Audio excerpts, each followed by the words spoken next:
गुहेच्या आत महाराज गेले आणि त्याची नुसतं बोटच कापतील का? त्याला जिवंत सोडला असता का? त्याला जिवंत का सोडला माहिती आहे? याचं कारण मी तुम्हाला सांगतो. इतिहास अभ्यासा. जिवंत सोडण्यामागचं कारण असं आहे की तो त्याच्या बेगमच्या छावणीत पळून गेला होता आणि छत्रपती शिवाजी महाराज तिथं थांबले. कारण मासाहेब जिजाऊची शिकवण काय?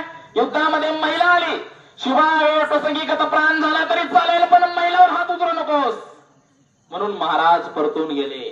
आणि त्यानंतर शाहिस्तेखान स्वतःचा इतिहास असा सांगतो, त्याची मोठी बहीण त्याच्याकडे पळत रडत आली आणि ती म्हणते, सरकार गजब हो गया, सरकार गजब हो गया, वो नारायण शिवा मेरे बेटे को उठा के ले गया. तेव्हा शाहिस्तेखान म्हणतो, रो मत पगले रो मत, वो शिवा का इतिहास है. वो शिवा किसी की गर्दन काट सकता है, किसी की उंगलियां काट सकता है, मगर वो शिवा का इतिहास ये कहता है कि वो शिवा किसी भी मां बहन पर हाथ नहीं उठा सकता. हा इतिहास आहे. या इतिहासाला जाणणारी लोक आहोत आपण आणि